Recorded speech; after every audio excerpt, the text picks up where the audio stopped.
আসসালামু আলাইকুম এভরিওয়ান। অনুভবে তুমি গল্পের তৃতীয় পার্ট। তো চলো বেশি কথা না কইয়া গল্প শুরু করা যাক। আয়াত তার মা আর ভাইকে দেখে অবাক হয়ে যায়। আয়াত গিয়ে তার মাকে জড়িয়ে ধরে কান্না করে দেয়। আয়াতের মা বলল, আরে পাগলি মেয়ে, কান্না করিস কেন? খুব মনে পড়ছিল বুঝি আমাদের কথা? আয়াত বলল, অনেক অনেক বেশি মনে পড়ছিল। আয়াতের মা বলল, এখন তো এসেই গেছি তাই না, তাহলে কান্না থামা আর দেখ সামনে তোর শাশুড়ি আরো কত লোক আছে, ওরা কি ভাববে বলতো। আয়াত ওর মাকে ছেড়ে দিয়ে আদনানের কাছে গেল। আদনান খুশিতে গদগদ হয়ে বলতে লাগলো, আপু আপু জানিস ভাইয়া আমাকে আজকেও এতগুলো চকলেট কিনে দিয়েছে, আর বলেছে বিকালে নাকি আমাকেও এতগুলো আইসক্রিম কিনে দিবে। আয়াত আদনানের কথা শুনে আসিফের দিকে তাকালে আসিফ সেখান থেকে সোজা উপরে চলে যায়। আয়াতের মা গিয়ে মিসেস শাহনাজের সামনে দাঁড়ায়। মিসেস শাহনাজ বলল, কেমন আছেন বিয়াইন? আয়াতের মা বলল, জি ভালো, আপনি কেমন আছেন? মিসেস শাহনাজ বলল, ভালো। বিয়াইন বসুন, সবার সাথে পরিচয় করিয়ে দিই। মিসেস শাহনাজ একে একে সবার সাথে পরিচয় করিয়ে দিল। আদনানকে ফারিন নিয়ে গেল সারা বাড়িটা ঘুরে দেখাতে, আর আয়াত সোজা রুমে চলে গেল বিষয়টা জানতে। রুমে এসে দেখে আসিফ শুধু একটা টাওয়াল পেঁচিয়ে আয়নার সামনে দাঁড়িয়ে আছে আর মাথার চুলগুলো ঝাড়ছে। এমন অবস্থায় আসিফকে দেখে আয়াত কিছুটা লজ্জা পেয়ে যায়, আর সাথে সাথে মুখের সামনে শাড়ির আঁচল দিয়ে ঢেকে নেয়। আসিফও তাড়াতাড়ি করে ওয়াশরুমে চলে যায় আর ট্রাউজার পরে বের হয়। আয়াত বলল, সরি, আমার নক করে আসা উচিত ছিল। আসিফ বলল, ইটস ওকে। আয়াত বলল, একটা কথা জানার ছিল। আসিফ বলল, বলো। আয়াত বলল, আজকে হঠাৎ করে আদনানকে আর মাকে এখানে কেন আনলেন? আসিফ বলল, সবকিছুর উত্তর তোমাকে দিতে আমি বাধ্য নই। আর হ্যাঁ, আমার মনে হয়েছে আনা দরকার, তাই এনেছি। আজকে সন্ধ্যায় আমরা ওই বাড়িতে ফিরে যাচ্ছি। আয়াত বলল, তাহলে আদনান আর মাও কি যাবে? আসিফ বলল, না, ওনারা দুপুরের পরেই চলে যাবে। আয়াত বলল, কিন্তু।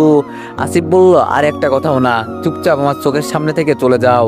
আসিফ রেগে গিয়ে চোখগুলোকে লাল করে বড় বড় করে কথাটা বলল। আয়াত ভয় পেয়ে যায়, চোখগুলো বন্ধ করে ফেলে। আসিফ কথাটা বলে সরে গেল। আয়াত রুম থেকে বের হয়ে যায়। দুপুরের খাওয়া দাওয়া শেষ হয়ে গেলে আয়াতকে তার মা একপাশে ডেকে নিয়ে বলে, আয়াত তোকে একটা কথা বলি, আসিফ আজকে আমাকে সবটা বলেছে। ওর সাথে আমার রাস্তায় দেখা হয় আদনানকে নিয়ে যখন স্কুলে যাচ্ছিলাম।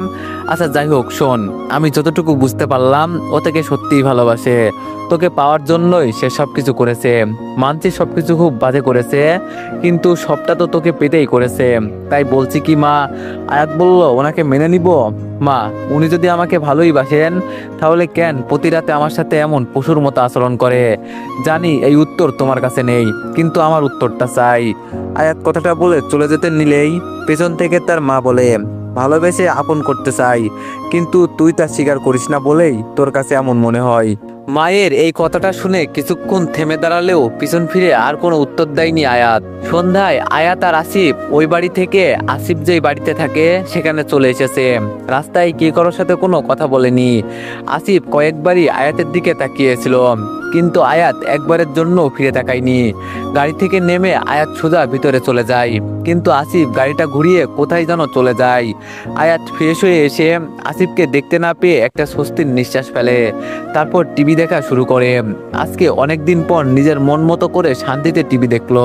অনেক্স হচ্ছে সবচেয়ে বিশ্বস্ত বুকমেকার। পিএসজি এবং সিরিয়া এই অ্যাপের অফিসিয়াল পার্টনার। এই অ্যাপে আপনি cricket, football, tennis live match দেখে এবং তাদের ভবিষ্যৎবাণী করে সহজেই অর্থ উপার্জন করতে পারবেন। সেই সাথে বিএমডব্লিউ গাড়ি, আইফোন, ল্যাপটপ এবং আরো অনেক নগদ পুরস্কার জেতারও সুযোগ রয়েছে। এই অ্যাপটিতে আপনি ক্র্যাশ ক্রিস্টাল 21 ইত্যাদি গেম খেলে সহজেই আয় করতে পারবেন। আপনি বিকাশ, নগদ, রকেট, ব্যাংক, ক্রিপ্টো, পেপাল এবং অন্যান্য সহজ পদ্ধতির মাধ্যমে সহজেই আপনার জেতা টাকা তুলতে পারবেন।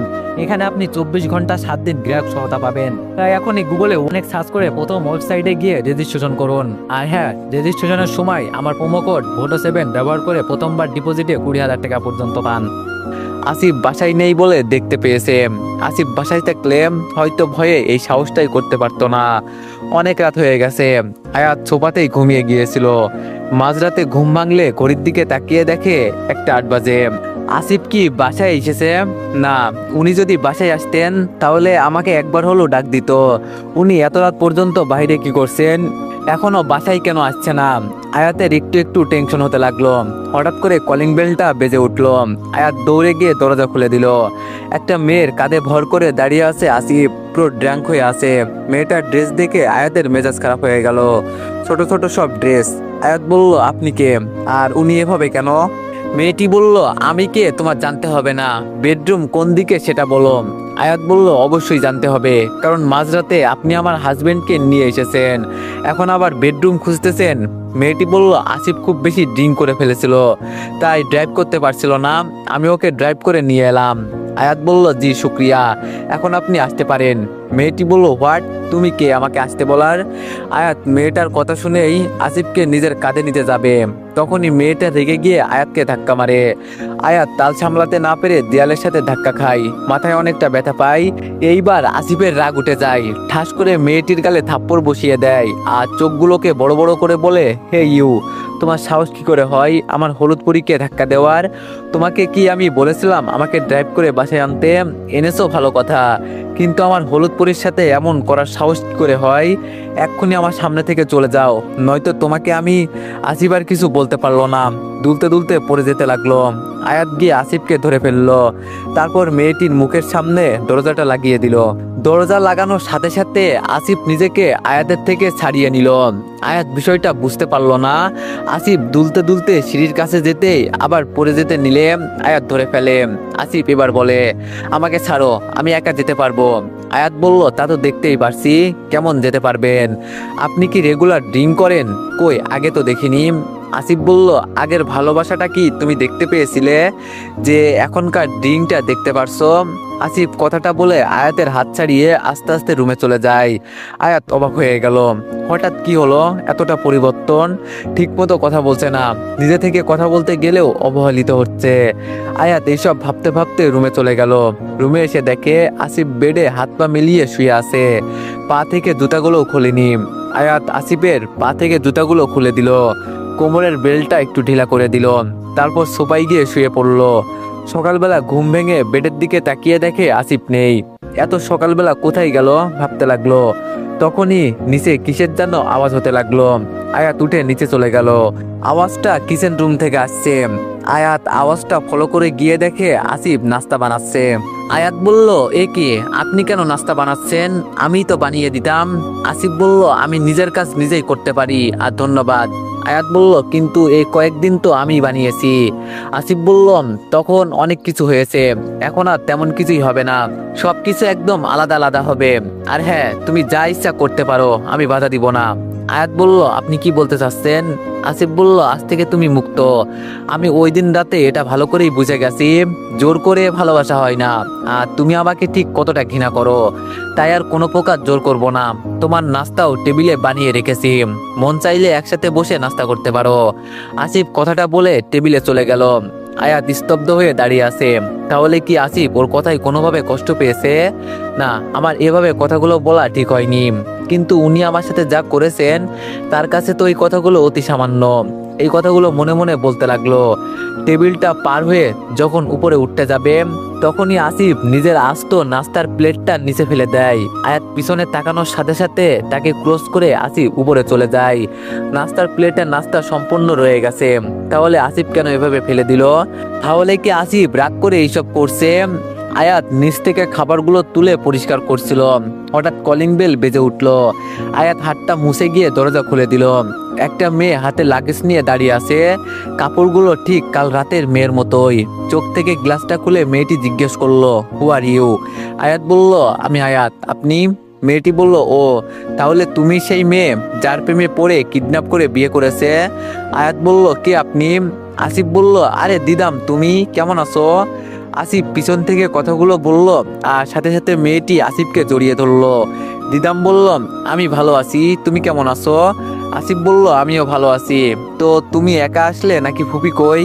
দিদাম বলল, আম্মু তোমাদের বাসায়, আর তুমি ওইখানে নেই বলে আমি সোজা এখানে চলে এসেছি। আসিফ বলল, ভালো করেছো, যাও রুমে গিয়ে ফ্রেশ হয়ে নাও। দিদাম বলল, আগের রুমটাই কি এখন আমার জন্যই রয়ে গেছে? আসিফ বলল, যেখানে ইচ্ছা হয় সেখানে থাকতে পারো। দিদাম তার লাগেজটা নিয়ে আয়াতকে ক্রস করে যাওয়ার সময় একটা বাঁকা হাসি দেয়, তারপর উপরে যেতে লাগে। আয়াত নিজের রুমে যাওয়ার জন্য দিদামের পিছু পিছু উঠছিল। দিদাম আসিফ আর আয়াতের রুমের ভিতরে ঢুকতে নিলেই আয়াতর সামনে গিয়ে বলে, সরি, এটা আমাদের রুম, আই মিন ওনার আর আমার। তুমি অন্য যে কোনো রুম নিতে পারো এটা ছাড়া। দিদাম বলল, আসলে এই রুমটা একসাথে থেকে অভ্যাস হয়ে গিয়েছিল, তো তাই আর কি। ওকে আমি আসছি। দিদাম চলে গেল। কিন্তু এটা কি বলে গেল আয়াতের মাথায় ঢুকছিল না। উনি আর দিদাম কি একসাথে থাকতেন আগে? এইসব ভাবতে ভাবতে ফ্রেশ হতে গেল। ফ্রেশ হয়ে এসে দেখে আসিফ একদম ফর্মাল ড্রেসে। আয়াত বিছানা গুছাতে গুছাতে বলে, কোথাও বেরোচ্ছেন?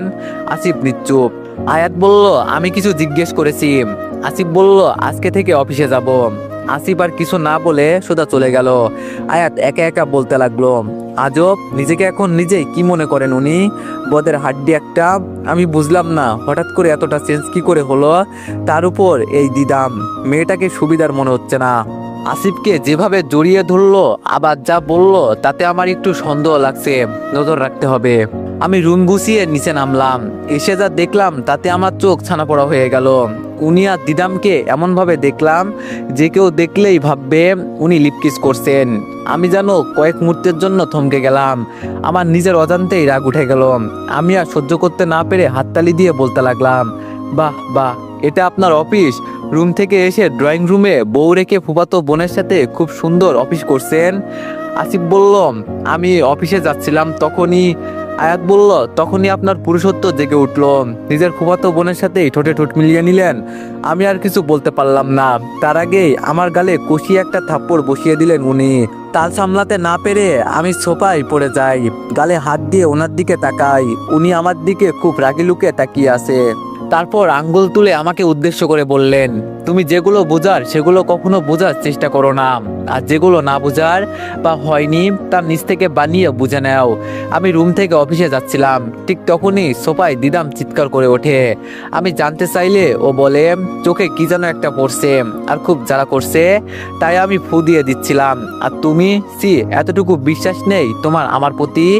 দিদাম বলল, আই এম সরি, আমি বুঝতে পারিনি আয়া তেমন রিয়েক্ট করবে। বুঝতে পারলে আমি কখনোই বলতাম না। Trust me Asif. দিদাম আসিফের সামনে গিয়ে ন্যাকামি করে কথাগুলো বলে। আসিফ আমার দিকে এক নজর তাকিয়ে চলে যায়। তারপর দিদাম একটা শয়তানি হাসি দিয়ে চুলগুলে ফু দিয়ে রুমে চলে যায়। ওর হাসি দেখে আমার কেন যেন মনে হলো সে এটাই চেয়েছিল। আমার নিজের প্রতি নিজেরই ঘৃণা হতে লাগলো। আমি এতটা নিম্ন মানসিকতার মানুষ কি করে হলাম? উনি আমার সাথে খারাপ ব্যবহার করলেও কখনো তো অন্য মেয়ের সাথে খারাপভাবে মেশেনি। আমি রুমে এসে বেডে চোখ বন্ধ করে শুয়ে আছি। চোখ বন্ধ করতেই কেউ আমার কানের কাছে এসে চিৎকার করে বলে, ভাউ। আয়াত একটু ভয় পেয়ে যায়। ভাবি, রিল্যাক্স, আমি ফারিন, দেখো। আমি চোখ খুলে দেখি সত্যি ফারিন এসেছে। আমি একটা স্বস্তির নিঃশ্বাস ফেলে বলি, ও তুমি তুমি তো আমাকে একদম ভয় পাইয়ে দিলে। ফারিন বলল, আচ্ছা আচ্ছা সরি, বাই দা ওয়ে ভাইয়াকে দেখতে পাচ্ছি না, ও কোথায়? আমি বললাম, উনি তো অফিসে চলে গেছেন।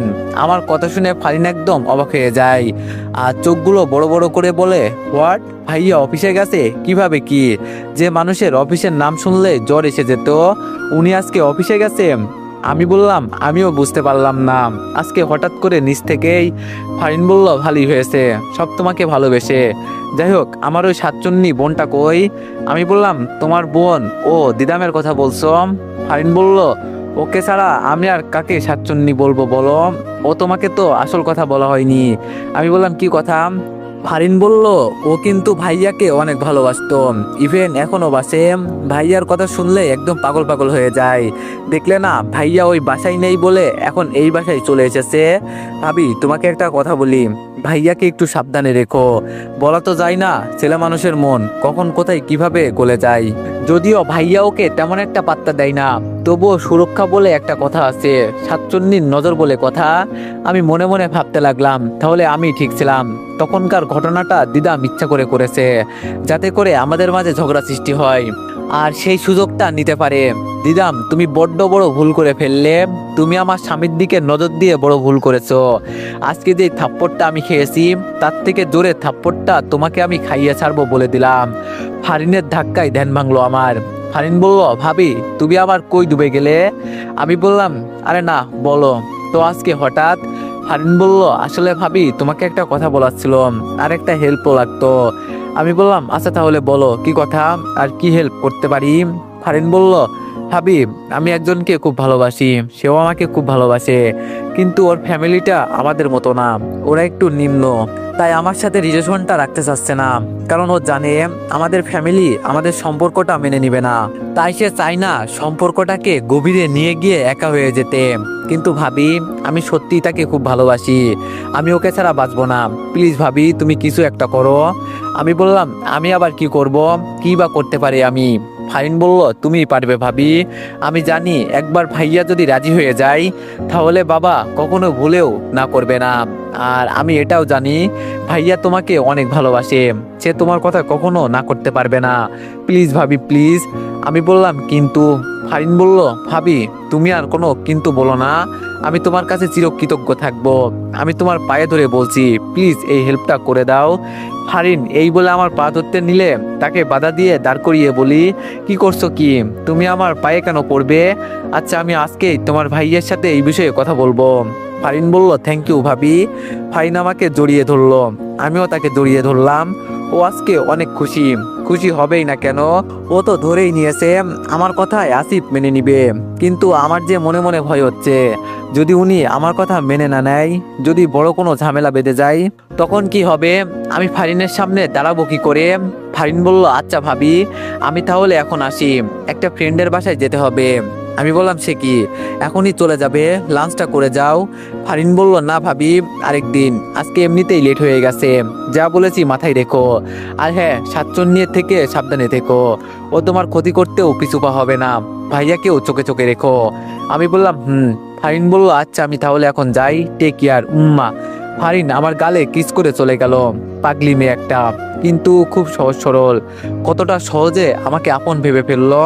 কিন্তু এমন সহজ সরল মেয়েদের সাথেই যে খারাপ হয়ে থাকে, ফারিনের সাথে যেন এমন কিছু না হয়।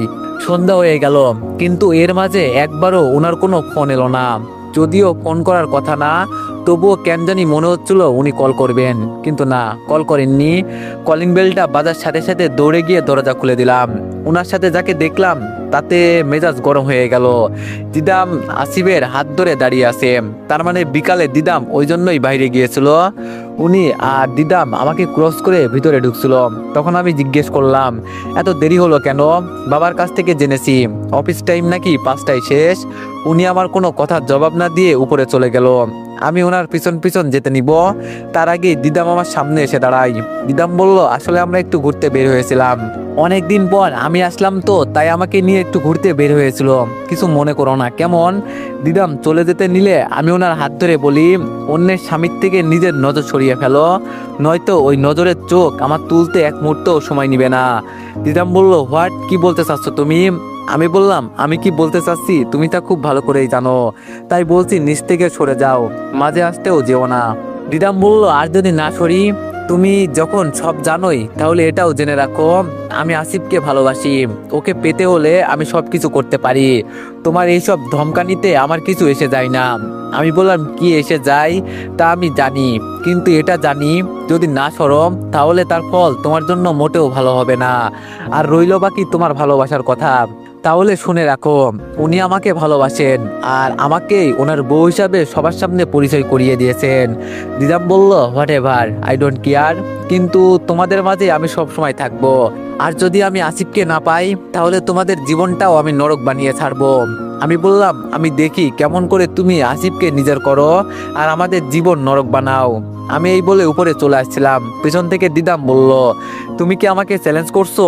আমি বললাম, না, কিন্তু তুমি যদি চ্যালেঞ্জ ভাবো তাহলে চ্যালেঞ্জই, আমার আবার চ্যালেঞ্জ জিততে খুব ভালো লাগে। এই বলে মুচকি হাসি দিয়ে উপরে চলে আসলাম। রুমে এসে দেখি উনি সোফায় বসে আছে, এখনো ফ্রেশ হতে যায়নি, টাইটা খুলে সোফায় রেখে দিয়েছে। আমি ড্রেসিং টেবিলের সামনে দাঁড়িয়ে নিজের শাড়ি ঠিক করার ভান করে বললাম, বাইরে থেকে এসে যদি সাথে সাথে ফ্রেশ না হতে পারে তাহলে কেউ যেন এই রুমে না ঢোকে। উনি আমার কথা শুনে আমার দিকে তাকিয়ে তারপর কিছু না বলে চুপচাপ ওয়াশরুমে চলে গেলেন। কি হলো এটা? ভেবেছিলাম হয়তো রেগে যাবে, রাগ দেখাবে, কিন্তু না, তেমন কিছুই হলো না। আজকাল ওনাকে খুব অচেনা লাগছে, এমন আসিফকে তো আমি চিনি না। আমার কেন জানি ওনার এমন ব্যবহার ভালো লাগছিল না। উনি ফ্রেশ হয়ে বাইরে আসলেন, আজকেও টাওয়াল পেঁচিয়ে বাইরে এসেছে, আজকে রাগ লাগছে না। কেমন জানি লজ্জা লাগছিল আমার। আমি পিছন ঘুরে বললাম, সি আপনি আজকেও এভাবে। আর কিছু বলার আগেই ওয়াশরুমের দরজা লাগানোর শব্দ পেলাম। পিছন ফিরে দেখি উনি নেই। আমার কথা শেষ হবার আগেই কাপড় নিয়ে ওয়াশরুমে চলে গেলেন। কিছুক্ষণ পর ট্রাউজারটা পরে বাইরে আসলেন। চুলগুলো ঝাঁকি দিতে দিতে আমার দিকে এগিয়ে আসছেন। আমার গলা শুকিয়ে যাচ্ছে, বুকের ভিতর ভূমিকম্প শুরু হয়ে গেছে। তাহলে কি উনি আবার আমাকে? আমি এক পা করে পিছোতে লাগলাম, আর উনি সামনের দিকে আসছেন। আমি যখন ড্রেসিং টেবিলের সাথে একদম মিশে গেলাম, তখন চোখ দুটো বন্ধ করে ফেললাম। দুয়ার দিয়ে নিজের শাড়ির আঁচলটা খামচে ধরলাম। শ্বাস ঘন হতে লাগলো, কিন্তু বেশ কিছুক্ষণ উনার কোনো সাড়া না পেয়ে চোখ মিলে তাকিয়ে দেখি উনি ড্রেসিং টেবিল থেকে চিরুনি নিয়ে নিজের চুল ঠিক করছে। আমি কি ভেবেছিলাম মনে হতে লজ্জায় পড়ে গেলাম। পরক্ষণেই রাগ দেখিয়ে বললাম, এটা কি হলো? আপনি এভাবে কাছে এসে এভাবে চিরুনি নিলেন কেন?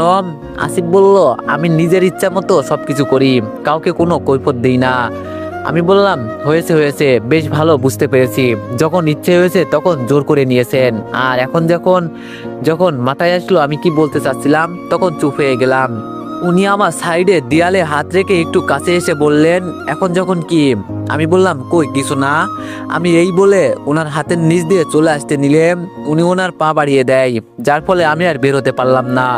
উনি আবার বলতে শুরু করলেন, আয়াত, আমি যেটা ঠিক করি তাই করি, আর এখন এটা ঠিক করেছি, তুমি যতদিন না আমাকে নিচ থেকে কাছে টানবে ততদিন আমিও তোমার কাছে যাব না। দেখি কতদিন তুমি আমাকে ছাড়া থাকতে পারো। জানি বেশি দিন পারবে না, তারপরও তোমার মুখ থেকে শুনতে চাই আমি। আমি ওনার চোখের দিকে তাকিয়ে বললাম, তাহলে আপনি ভুল ধারণা জাগিয়েছেন। আমি কখনো আপনাকে কাছে ডাকবো না, কখনো আমার মুখ থেকে ভালোবাসি শুনতে পারবেন না। আসিফ বলল, তার সময়ই বলে দিবে। উনি এই বলে আমার সামনে থেকে সরে গেলেন। আমি একটু ঠিক হয়ে দাঁড়ালাম। উনি নিজের ল্যাপটপটা নিয়ে সোফায় বসে পড়লেন। আমি ওনার সামনে দাঁড়িয়ে বললাম, আপনি দিদামের থেকে দূরে থাকবেন। আসিফ বলল, কেন? আমি বললাম, আমি আপনাকে এত কিছু বলতে পারবো না, যা বলছি তাই করবেন, দিদাম থেকে দূরে থাকবেন। আসিফ বলল, আর ইউ জেলাস? আমি বললাম, নো, আমি কেন জেলাস হব? আসিফ বলল, তা আমি কি করে বলতে পারবো? কিন্তু তোমার কথা শুনে তাই মনে হলো। আর হলেও হতে পারে, নিজের হাজবেন্ডকে অন্য কারোর সাথে দেখলে যে কেউ হবে, এটাই স্বাভাবিক। আমি ওনার দিকে রাগী দৃষ্টিতে তাকালাম। উনি শয়তানি হাসি দিয়ে সোফায় বসে পড়ে। আমি রুম থেকে বের হতে যাব, ঠিক তখনই দিদাম রুমে ঢুকলো, আর আমাকে দেখে শয়তানি হাসি দিয়ে আসিফের পাশে গিয়ে বসে পড়লো, আর নাকামি করে বলল, আসিফ কি করছো? ও তুমি কাজ করছো, তাহলে তো বিজি। আসিফ কিছু বলতে যাবে, তার আগেই আমি বলে দিলাম, কালকে ওনার একটা ইম্পর্টেন্ট মিটিং আছে, সেটার কাজ করছে, তুমি এখন যাও, পরে আইসো। আসিফ বলল, আরে না না দিদাম, তুমি থাকো, আমার প্রবলেম হচ্ছে না, আর আমি তেমন বিজিও না, কিছু বলবে নাকি? দিদাম বলল, আসলে একটা খুব রোমান্টিক মুভি হচ্ছে, তোমার সাথে দেখবো বলে এসেছি, চলো না একসাথে দেখি। আসিফ বলল, ও এই ব্যাপার, তাহলে তো কোনো কথাই নেই। দিদামের কথা শুনে আমি রীতিমতো অবাক। আমার হাজবেন্ডকে আমার সামনে অফার করছে একসাথে বসে রোমান্টিক মুভি দেখতে, আর উনারও বলিহারি রাজি হয়ে গেল। যাবার আগে আমাকে চোখ টিপ দিয়ে গেল উনি। তার মানে উনি ইচ্ছে করেই দিদামের সাথে মুভি দেখতে গেলেন যাতে আমি জেলাস হই, কিন্তু আমি তো জেলাস হব না। আর এই দিদামের তো আজ আমি 12টা না, একদম লাইফের 50/13 বানিয়ে দিব। আমিও কিছুক্ষণ পর নিচে আসলাম, তারপর ওদের সামনে গিয়ে বললাম, তো এভরিওয়ান, নেক্সট পার্টের জন্য সবাই একটু বেশি বেশি লাইক আর কমেন্ট করে দিয়েন, ধন্যবাদ।